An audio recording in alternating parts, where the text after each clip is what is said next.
Hello, everyone, and thank you for tuning in to this Enlit Europe webinar brought to you in conjunction with Energy Investment Management. My name is Dr. Heather Johnston, and I'm one of the content directors at Enlit Europe. Today, we begin a two-part webinar series on the fascinating topic of sustainable energy islands. With over 2,000 inhabited islands across the EU, there is a genuine desire by many of these communities to be part of the energy transition and to shift to a low carbon and self-sufficient system. So there are a lot of exciting initiatives and technology developments taking place in this area. Now, the title of today's session is Sustainable Energy Islands in Action. So over the next 60 minutes, we will enjoy a whistle-stop tour of some beautiful islands, including La Graciosa in the Canaries, Italy's Salina, and the Greek island of Tilos, and do a deep dive into a few of the most innovative projects currently underway to build low-carbon, self-sufficient, and resilient energy systems. Now, as well as hearing from our experts, you will have the opportunity to submit questions that we will try to answer towards the end of the session. And if you have any comments, please share those too. Now, you can submit questions or comments at any time during the webinar. Just click on the live discussion button at the bottom right of your screen and type in your question or comment. Before we get started today, I want to remind you that this episode with accompanying slides will be recorded and made available after the broadcast through our Enlit World website. So, without further ado, let me introduce our first speaker. Annabelle de Gelder is an investment advisor and manager of the Sustainable Islands Programme at Energy Investment Management. And as part of her recent research on islands in Southern Europe, she was absolutely pivotal in bringing together all our speakers today. Annabelle, the floor is yours. Thank you, Heather. Hello, so I'm Annabelle, and last year I conducted a research on sustainable energy islands in action, where I selected some islands in Europe and looked at their renewable energy transition. Okay, thank you, perfect.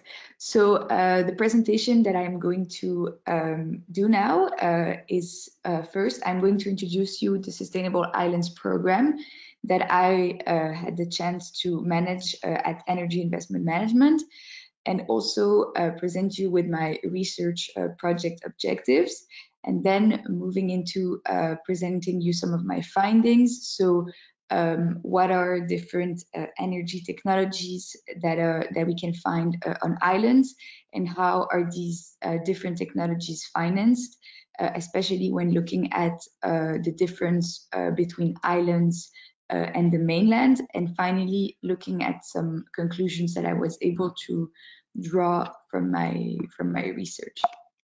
So first, let me introduce you to the Sustainable Islands Program, which is run by Energy Investment Management. So this program is trying to raise awareness, collaboration, and engagement around islands that are trying to go for a renewable energy transition. And right now, the focus is mainly on Southern European islands and Indonesian islands. So the program started 2 years ago, and overall, we've been able to collaborate with a lot of actors such as Enlit Europe, Clean Energy for EU Islands, universities in the Netherlands like TU Delft and Erasmus University Rotterdam, but also universities in Indonesia like SBM-ITB. And so we've also created this Sustainable Islands Knowledge Team, which is now composed of over 20 different experts in the fields of renewable energy, financing renewable energy, but also that are managing renewable energy on specific islands. And so overall, this program is now becoming more and more engaging, and I've had the chance last year to engage with several people for my own research that are now present in this webinar. So it's also nice to be able to see that the islands are becoming more and more engaged in their own renewable energy transition. So the key elements of this program include policy development, which is mainly managed by Tessa Verhoeven, who did a research on the Dutch island Schiermonnikoog.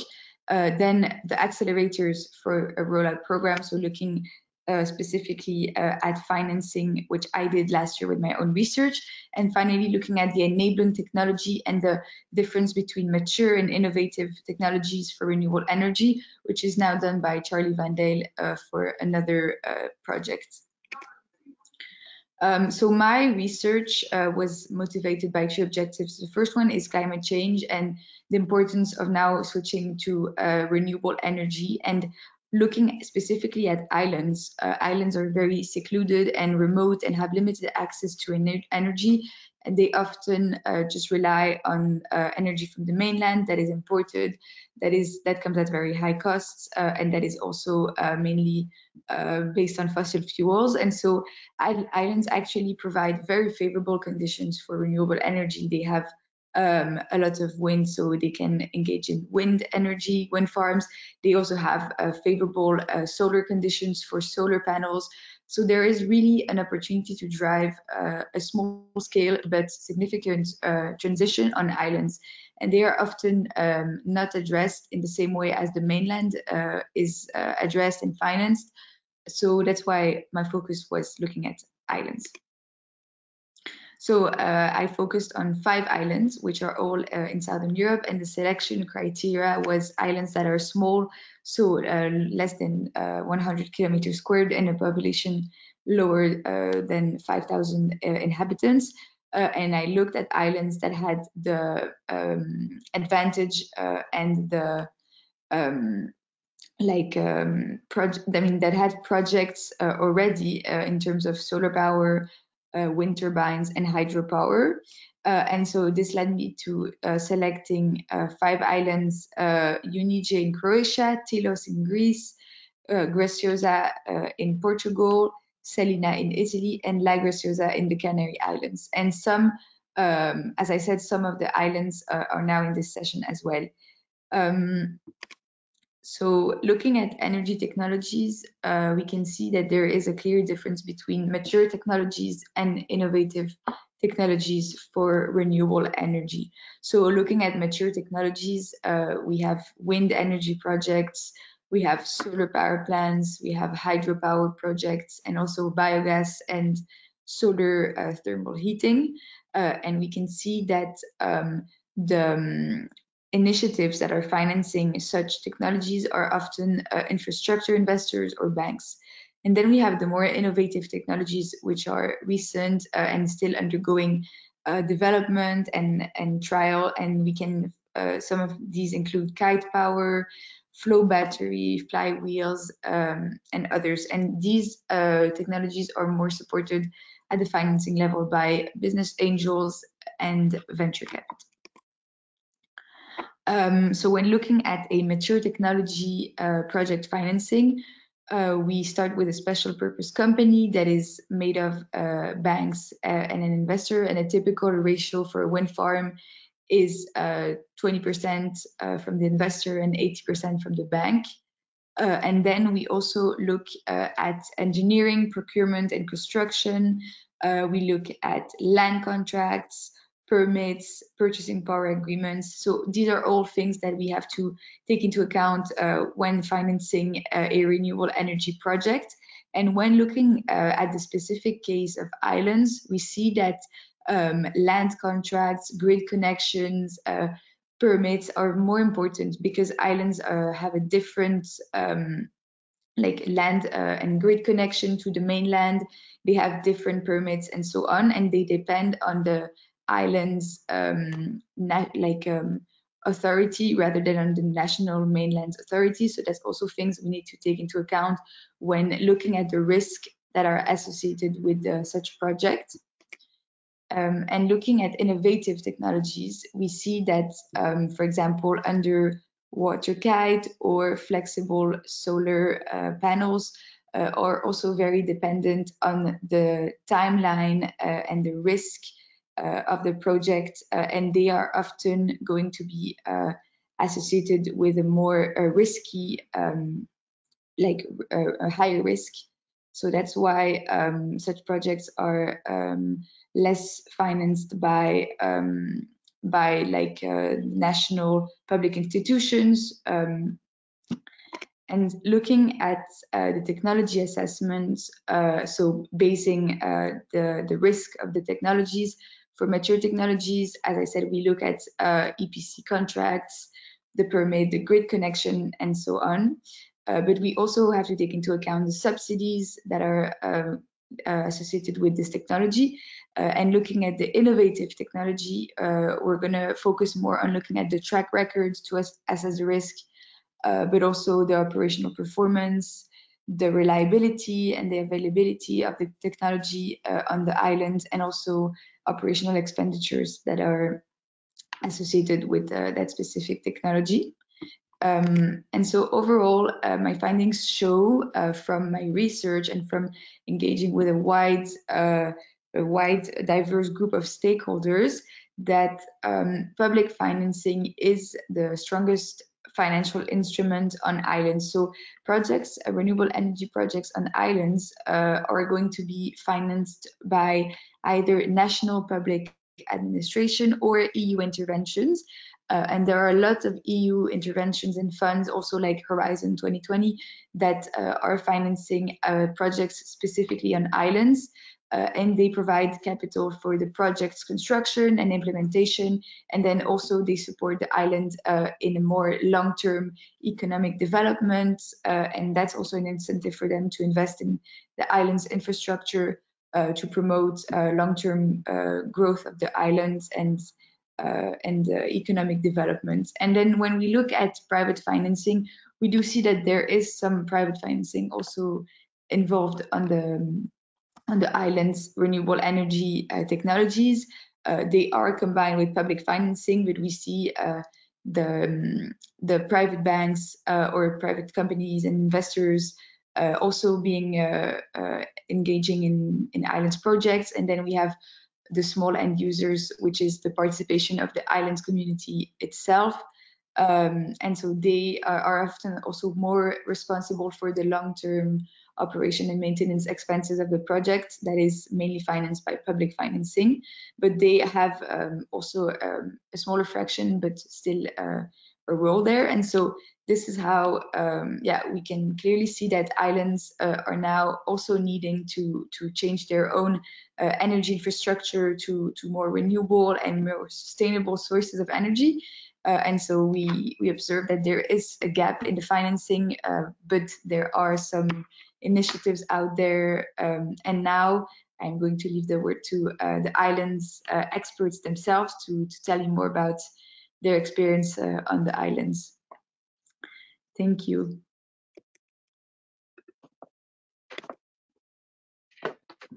Thank you, Annabelle, for that presentation. I think it laid out very clearly your results, so that's fantastic. As I mentioned, we'll be doing a short Q&A session at the end, so please do get your questions in for our excellent speakers. So I will move to introduce our next speaker. So this is Helen Hines. She's a doctoral student at the Nottingham Business School, where she's investigating the attractiveness of microgrids in island environments for investors and communities. She's currently working at the Canary Islands Institute of Technology, which we're all very, very jealous of, and in her role as a researcher in the SMART BEEGS project. Helen, it's over to you. Thank you very much for your introduction, Heather.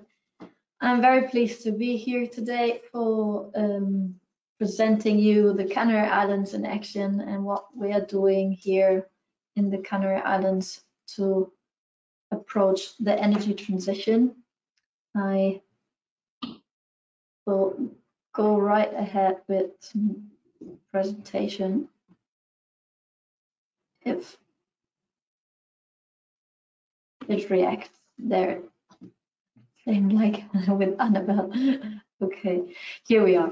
So the Canary Islands are now the most region of Spain. We are situated in the midst of the Atlantic Ocean, right next to Africa. We have 8 little islets, and we have more than 2 million inhabitants, but over 15 million tourists each year, which affects the energy demand. Also, the energy systems of each island is electrically isolated. Only Lanzarote and Fuerteventura have an electrical connection. One huge issue in the Canary Islands is the scarcity of water resources, which highlights the importance here for the water energy nexus, because desalination is very important for us.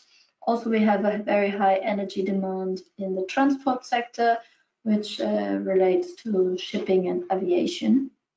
And therefore, we in the Canary Islands tackle the energy transition, despite the fact that the share of renewable energies is still quite small.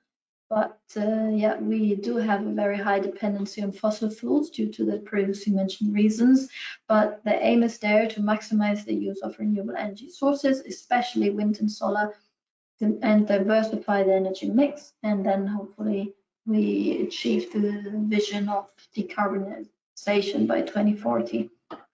The Institute of Technology Canary Islands is a big player here in the Canary Islands for its research and roles, and as an intermediary organization as well, to help this task and to maximize the use of renewable energies and innovative technologies here in the islands, and also supporting other isolated regions through, for example, overcoming technical and administrative barriers, helping to support the transformation and positioning of the Canary Islands as an experimental platform for renewable energies, and sharing and transferring technology and knowledge to other developing regions. In particular, my colleagues here at the Renewable Energy Department of the ITC, they work on renewable energy resources characterizations. They develop energy generation infrastructure, implement energy storage and renewable energy systems. They analyze energy transmission distribution networks, energy efficiency, and also do techno-economic feasibility studies, or even develop and test components of renewable energy systems. All this helped to implement renewable energy solutions across the islands. We have a very high wind and solar potential, just as Annabelle pointed out earlier. We have here in this little extract of the wind map, you see the high wind speeds that accelerate due to the trade winds that pass by almost all year round. And therefore here you see how all the wind parks are positioned right at the corner here in Gran Canaria. We do have many old wind parks with wind turbines that were already deployed in the 90s, but we also have innovative projects like this offshore wind turbine. Overall, we had in the Canary Islands 17% of electric energy coming from renewables in 2020. We also have different energy storage implemented in the different islands, with the new reverse pump hydropower plants to be implemented in Gran Canaria very soon. Also, we engage in the deployment of electric vehicle charging infrastructure, which helped to have almost 4,000 electric vehicles registered in 2020. And yeah, these are just minor actions. All the diversity of technologies coming together to help to support the energy transition on the islands, and but there will be more coming. For example, this year it's foreseen that another 16 new wind parks will be connected to the grid to support the island's energy transition. And another example that I want to demonstrate to you is the wind pumped hydropower plant in El Hierro. You might have heard about it, also known as Corona del Viento, which allowed this island to be 60% of the year 100% powered by renewables. It consists of a wind farm, hydroelectric substation, pumping station, 2 water reservoirs with a height difference of 700 meters. You can see it here on the graphic. And yeah, this power station demonstrates how innovative and the use of the environment can actually be used for the benefit. And well, this power station helps to cover the demand of the almost 11,000 inhabitants. Then we have another project that is ongoing right now, led by some of my colleagues, which is called Microgrid Blue. There we see here the island of La Gomera with a completely different approach of how they can transfer to be a sustainable island, as it has now 3 pilot microgrids that are being implemented, where the goal is to integrate renewable energy technologies, but also innovative technologies in different rural areas. The idea of this project as well is to share the knowledge with partners in West Africa, and also to stimulate external investments, as Annabelle pointed out, as everything cannot be paid by public investments.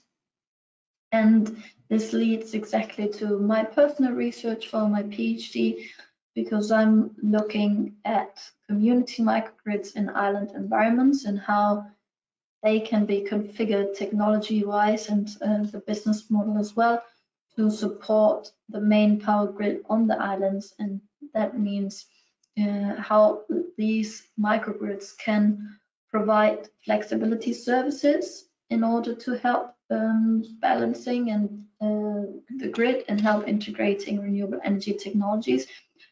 But I do this research under the Smart VG's project. We focus on a human-centric energy transition.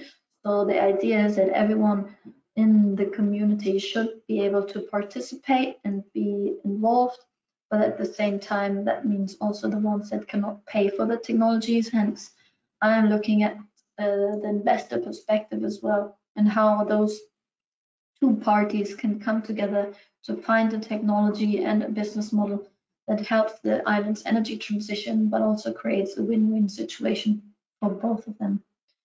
And in conclusion, I would say that the energy transition pathways are very context dependent, as you could see in the different islands here in this archipelago alone.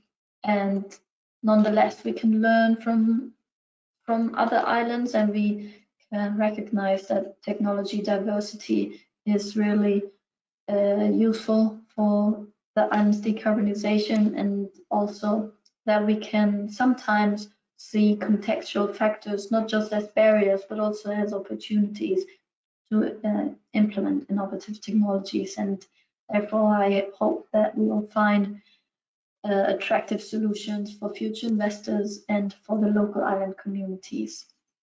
Thank you very much for your attention.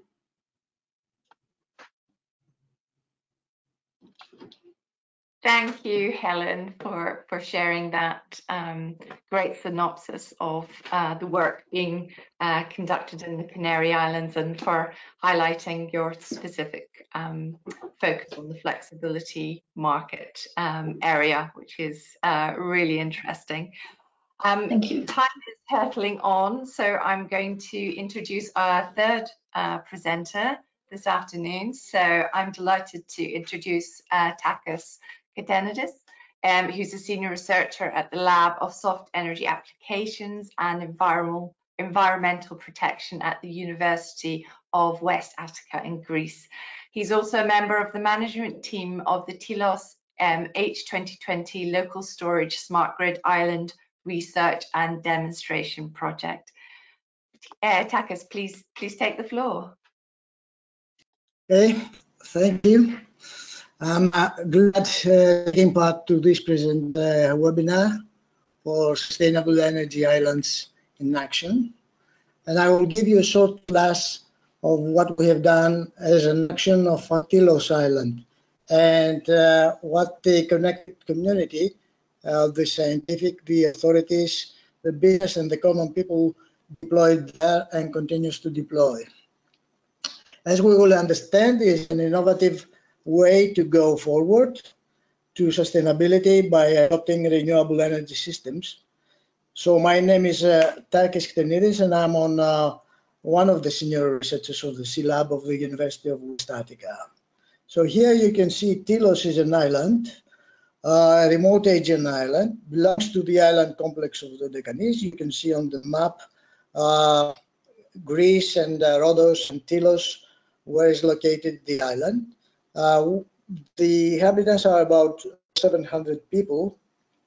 They go triple during the summer period, and it's a peaceful island, environmental friendly, medium quality of wind, because we are discussing these wind and sun potentials, average wind speed 6.5 to 7 meters per second, and excellent solar potential with 1,750 kilowatt hours per square meter per year. So next slide, please. So what they have seen quite early during the period of 2000-2010 was that the local authority identified the need for the value of the resilience. So they have seen that islands relied on local resources. They need to harvest rainwater. You heard from the previous speakers the need for desalination. They are burning the fuel sources for heat, and they have problems with what they cultivate. Then the resilience comes as an issue because they have these shipping networks, necessary shipping networks, in order to import goods and to result as possible as resilient for the fuel imports. And certainly they want to cultivate their own food, but it's sometimes difficult. So challenges are quite a lot. Many islands, the economies they rely are mainly on tourism and some services. And certainly the disaster events there are very strong, and we can see this during the COVID period. Next slide, please. So what we have done here in Tilos Island is to identify first by study what are the energy needs for the local community. So we can see the load measurement during the period from 2015 up to 2018. So we have a close to 1 megawatt peak need and annual electricity demand approximately 3 gigawatt hours. It's not completely isolated. It's not really an isolated island, as we say, but it's connected to other two islands. Kos is the main island where energy is produced, and by a cable through Nisiros, the Tilos get all the electricity and the energy they need. So there is a subsea interconnection with a lot of faults during past period when they didn't have this pilot case we implement there. And certainly they have an emergency diesel genset of the Public Power Corporation to activate manually in the case of severe power cuts. So this is the backup they have. Next slide, please.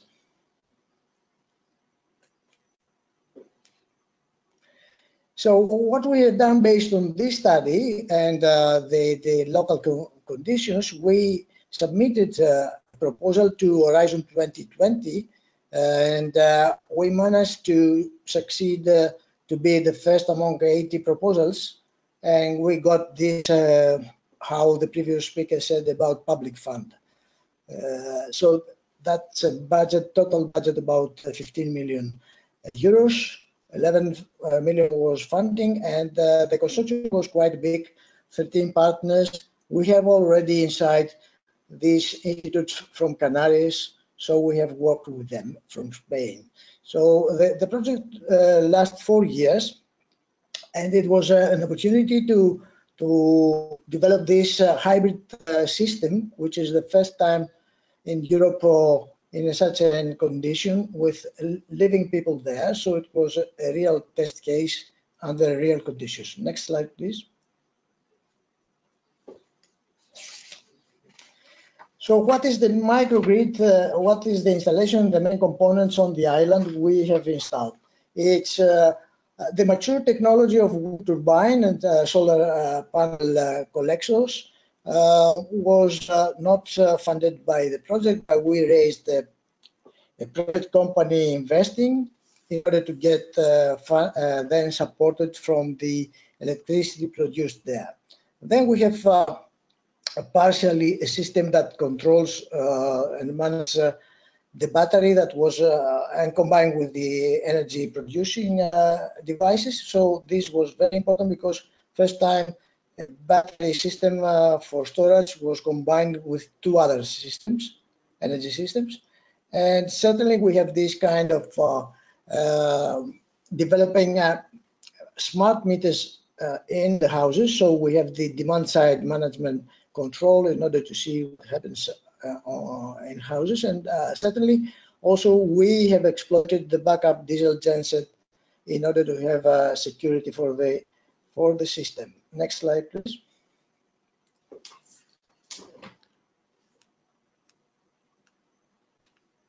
So here you can see the 2 weather stations we have put in advance, and power meters also installed on the island, in order to verify where would be the best place in order to install the wind turbine and the photovoltaics. And this was very successful as a first step, because and this is part of a proposed roadmap for other islands to know very well the local conditions. Because weather is a variable, you need then to have a good things there and measurements and data, and then also you need to know in that case, because the island is connected with other 2 islands, how much energy comes from the other 2 islands and the main producer. Next slide, please.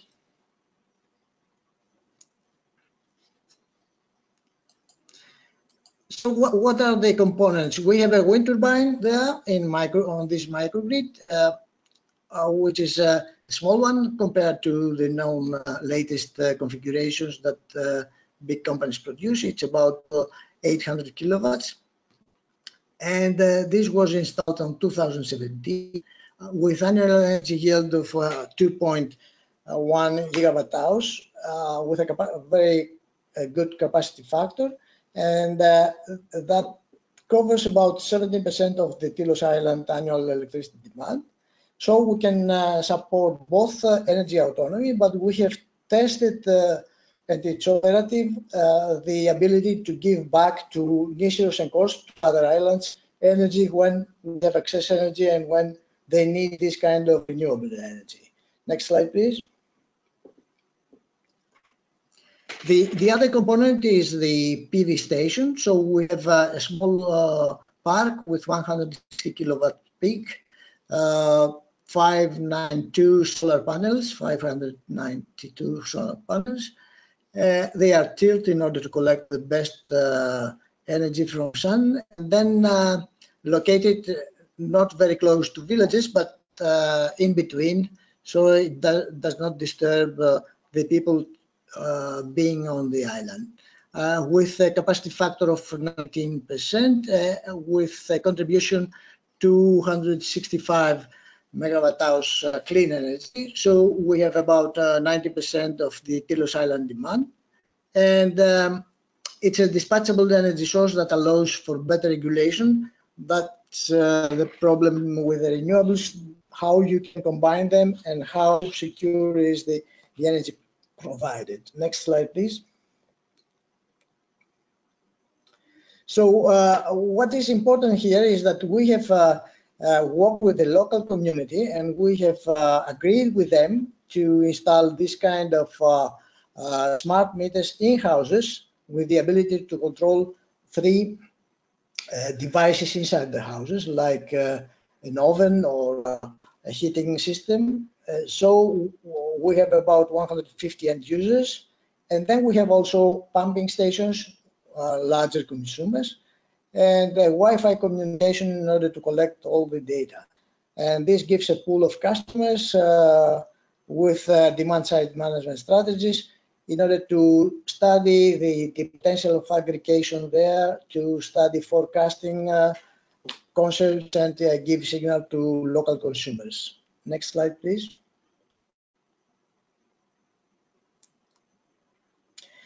You can see some views from what we collect. For the slides to remain for your availability when you are going to download this information. Mainly, we have this microgrid management platform that allows optimization, and we have also supporting the ability of forecasting. This is very important if you want to go to better penetration of RES in order to minimize the other kind of energy we got from Kos Island. Next slide, please. And you can see also we have run simulators in order to predict demand and response, also to preserve some profiles imposed by the DSO, because sometimes the DSO, the operator of the islands, wants to have certain kind of profiles. So we try to manage all this information, which is quite a lot of data. Next slide, please. Certainly, people are very important in the engagement, and we have done this because they are very sensitive on what they got, and it's a vital item and a vital parameter for overcoming resistance that we have seen quite lately on islands and other places where renewables are going to be installed.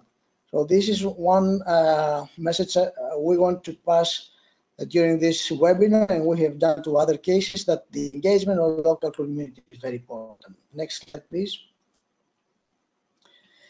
The publicity also is very important, and the awarding. This helped a lot our work. We have awarded twice during 2017 in the Sustainable Week of European Commission as Energy Island and as a Citizen Award. Next slide, please. The publicity also and the interest reached the investors. This is also interesting because they have given us the opportunity to present our work, some points about costs and values there, and the potential of replicating this living lab we have done. And it's very important because this goes to the principle of quadruple helix, where you can combine state researchers, local authorities, and private sector investors or technology providers. Next slide, please. So the dissemination and the publication of this action was all over the world. You can see a lot of newspaper, the media, also the social media, and certainly we reached even East China's newspapers and media. So that's very important for such kind of cases, and it's very good for the sake of the project. Next slide, please. Closing this short presentation, I want to stress that this gives us a pathway to sustainability, and now we work with big data in another kind of pilot test case, acting with local energy community in order to manage their activities and collecting not only data, big data, a lot of data for forecasting energy, but also for water. So we are going to handle water issues on the island, as well as some food issues contributing to this energy water food nexus to sustainability. Thanks a lot for your attention.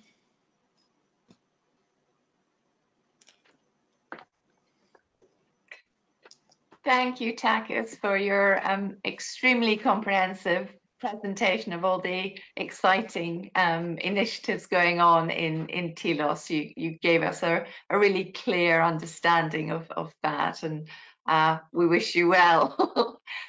Now we'll move to our final speaker for this afternoon. I'm delighted to introduce Daniel Enlit. He is a researcher in the Energy Efficiency Department of ENIA's Southern Area Region Laboratory and is based in Sicily. His main areas of interest include management of research and innovative technologies. So Daniel, I will pass the floor to you. Thank you, Heather. So, good evening to everybody. And first of all, I want to thank Enlit Europe for this possibility to share with you this presentation about the clean energy transition in Salina.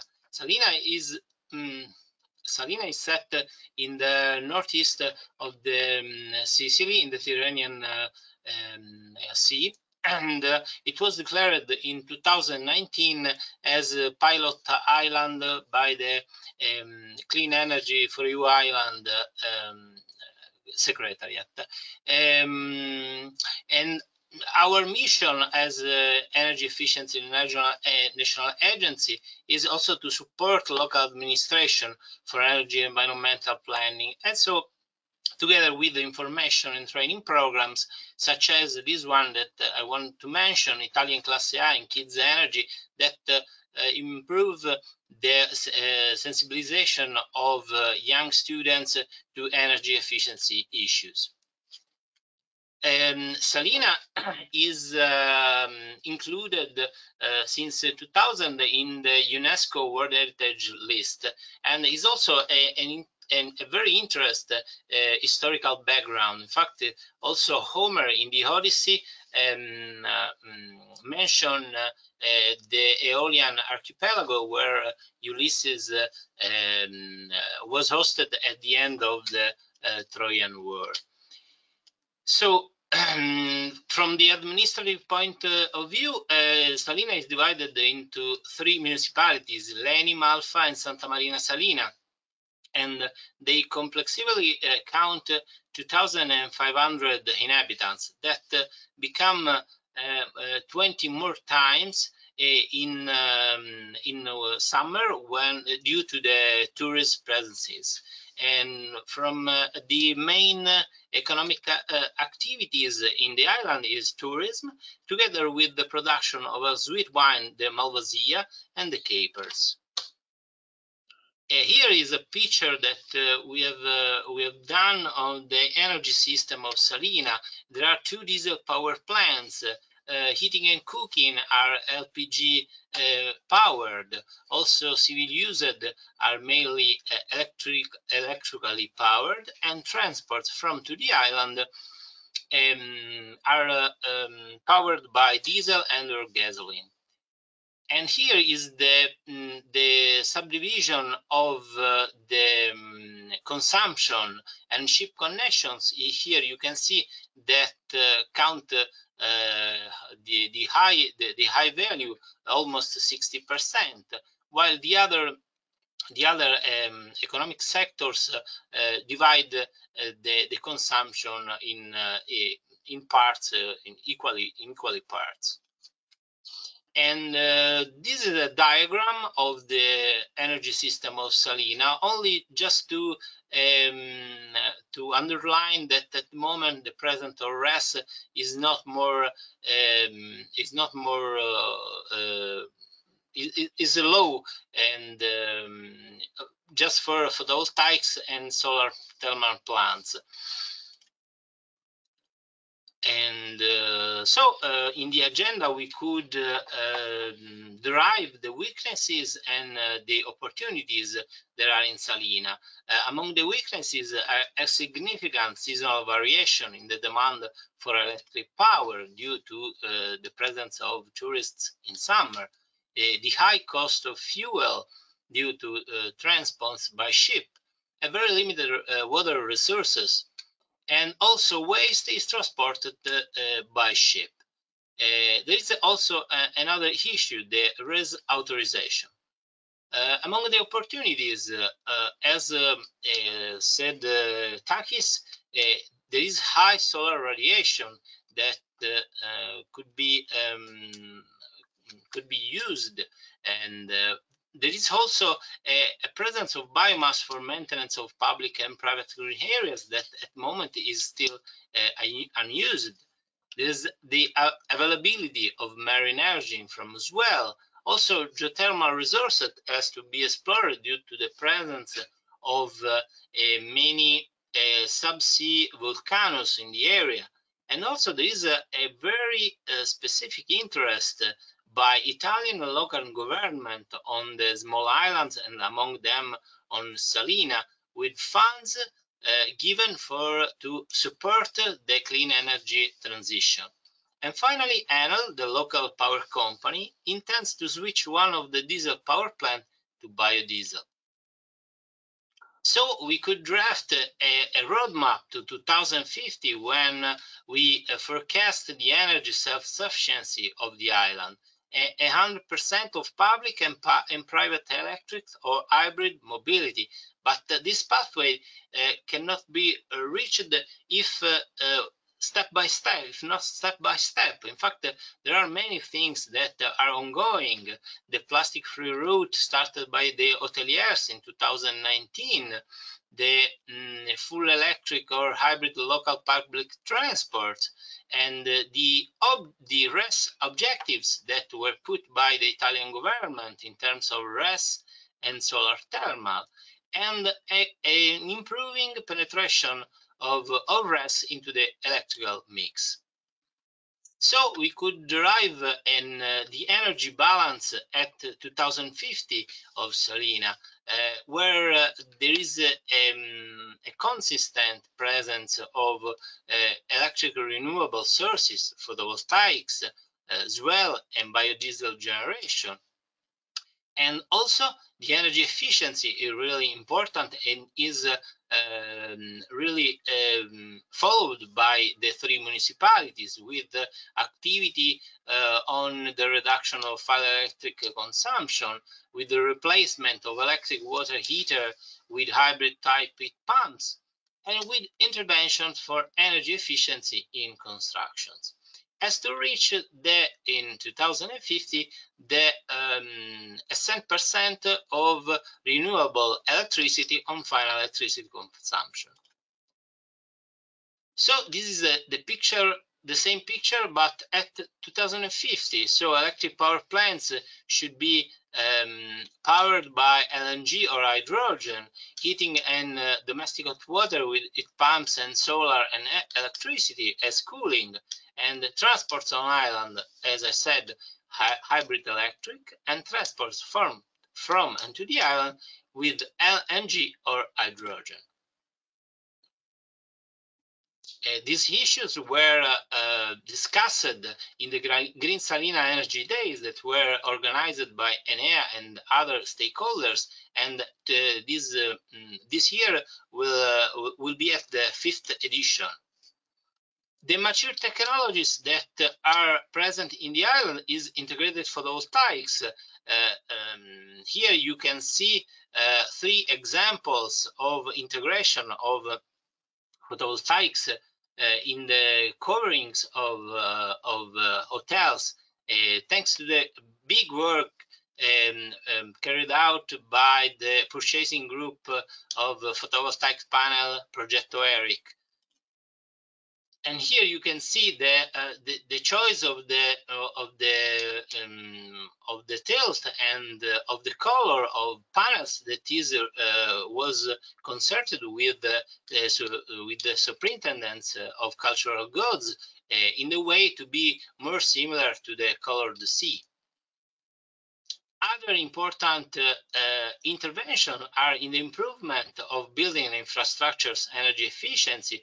There are several projects just funded and in the way of realization that will contribute to the energy saving and to the primary energy production by RES.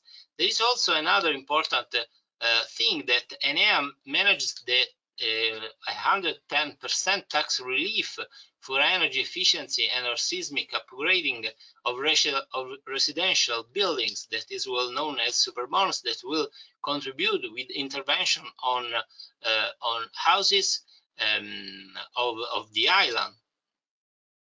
Also, the Recovery and Resilience Plan provided for the 3 municipalities a lot of funds that the municipality decided to oriented towards mainly the creation of renewable energy communities, just to share the electricity produced by PV panels on the roof of public buildings and on parking structures, and other interventions that are here listed. Also, mature technology is a patent by Solar Invent. This plant was realized in not in Salina, but in another island, in our Sicilian island, in the Enea Climate Observatory of Capo Grecale in Lampedusa Lighthouse. Is an innovative air-conditioned system that is based on water that used as a refrigerant. Heat is the main energy source, and the system is based on the adsorption to extract moisture from the air through high internal microporosity materials such as silica gel, as you can see in this picture. And also solar collectors are used to produce DHY and generate silica gel. Also, another experimental plant is an hybrid photovoltaics and heat pump that is realized and in phase of testing in the Enea laboratory in Lampedusa, and it showed its success in the replacement of electric water heater responsible of 50–60% energy consumption. It's a system composed by electric storage of a supercapacitor battery, heat pump with water storage, hybrid inverter, and photovoltaic panels. And as a result, the self-sufficiency of domestic hot water almost at 90%, and also the self-consumption of electricity produced by photovoltaics almost at 90%.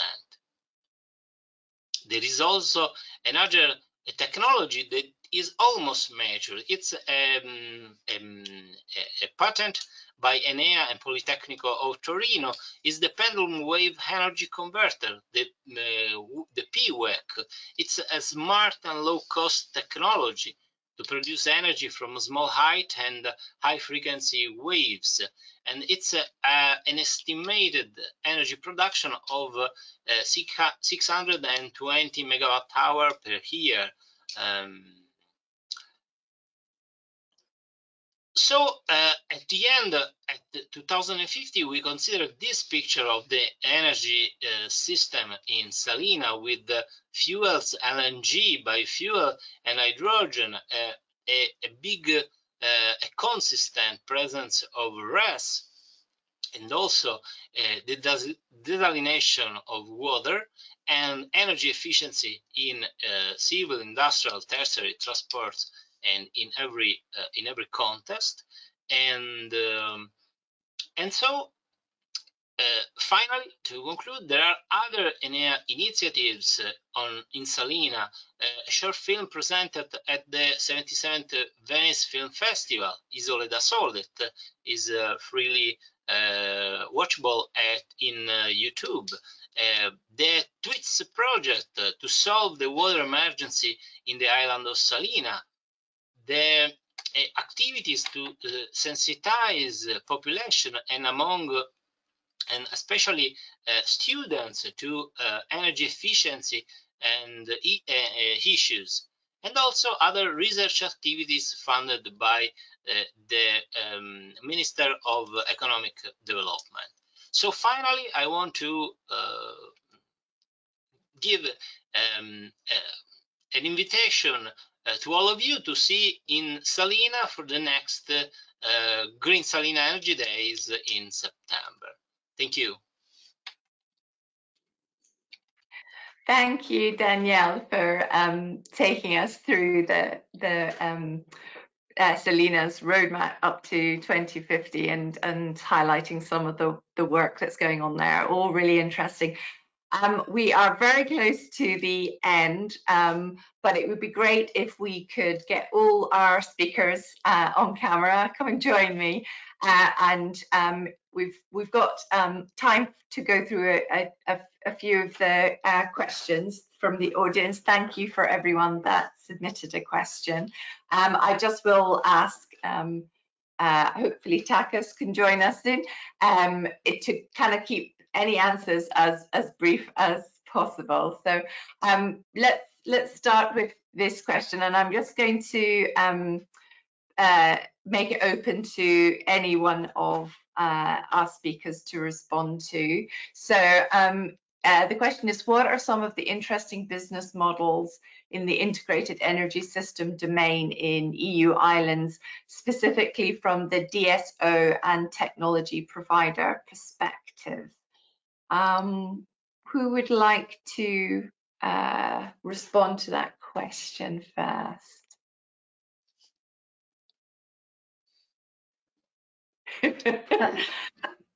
I cannot give a very long answer to this. I think if the person that asked this question is from the REACT project and they're even more knowledgeable about the demand response business models and schemes. So I'm personally not investigating any further than what this colleague from the REACT project is doing. But yeah, maybe Annabelle has some more insights from her interviews.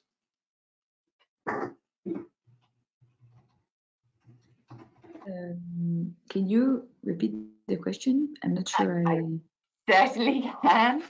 So as Helen mentioned, it has come in from a gentleman involved in the H2020 REACT project. So it says, what are some of the interesting business models in the integrated energy system domain in EU islands, specifically from the DSO and technology provider perspective?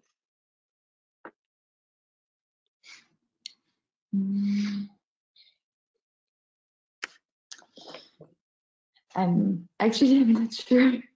Don't worry. Well, maybe Annabelle, let me direct this question to you. So one question that's come in is basically say, shouldn't pilot projects for early stage innovative technologies also be supported by public funds financing other than venture capital and business angels? Yes, thank you for the question. Yeah, that's a good point. So actually, public financing and subsidies could play an important role. But the thing is that at this moment, it's still regional, like there are regional differences, and some regions and islands have subsidies facilities and others do not. So yeah, it might also be supported by public financing. It just depends on the subsidy scheme and the public financing available on the island. Thank you, Annabelle. And it's Takis, it's lovely you've come on screen because I've got this. Sorry, I'm going to actually quickly ask Danielle a question first, and then I've got a quick question for you, Takis. So yeah, so is there an idea where the bio LNG or hydrogen for Salina will be produced? Could you share a bit more information on that, Danielle? Yes, well, at the moment there is the Recovery and Resilience Plan funded the authority that manage the ports of Messina, that is in front of the Aeolian archipelago, to funded this project to realize a storage of 800,000 of LNG, just to considering the close the presence of a plant for the production of LNG in Sicily, it's considered this a realistic perspective. The use of LNG in Salina. Hydrogen, of course, is still something at a long way. We consider at 2050, just because there is a lot of movement. Also, the Sicilian region define and put some a lot of funds in the to just for hydrogen, and also in Italy there is a lot of initiatives to especially one that involves Enea in the Casaccia Research Center, just to create a center, an excellent center for hydrogen. Thank you, Danielle. And Takis, very briefly, if you could. Obviously, Tilos has that interconnection to the two islands. So the question is, when an island is interconnected, could it actually end up being may not move forward with things like energy storage on the island or hybrid power solutions, or do you think the interconnection with the possibility to export the energy, the excess energy, is really actually a driver? Yes, so certainly when you have interconnections, then it's more stable and you are more secure. That's the principle when you are interconnected, especially the island. So there is I can say you a small Greek cultural issue about the island. Island is a Latin word. So we in Greece, we call it nisos. So island means isolation, but nisos in Greek means something that can be isolated, but also it can be connected. So that's the opportunity you take from the interconnection. And if you produce and you can store, like in Tilos, and now we try Nisos as a next island, then you can export. And this is very important for these microgrid systems, because this can be applied and replicated in the mainland also. You can make this kind of, let's say, community-oriented energy producers that can export to the next, let's say, area or the next region or to even the next neighbor. So that's the concept of having your own energy and then interconnected for security and exporting energy in cases you need. That's the concept. Thank you, Takis. Well, very quickly, I'd like to say on behalf of Enlit Europe and Energy Investment Management, our grateful thanks to all our speakers for their valuable contributions to this topic and the great presentations we've just enjoyed. Clearly, the development of more sustainable energy islands is an important part of a successful energy transition in Europe and elsewhere, meaning there's plenty more aspects to explore. So please earmark your calendars for the 5th of September for the second webinar in the series, where the focus will shift to next generation technologies designed to support an island's energy transition. A final reminder that the recording of today's episode will be available shortly, and you'll receive details on where to find this.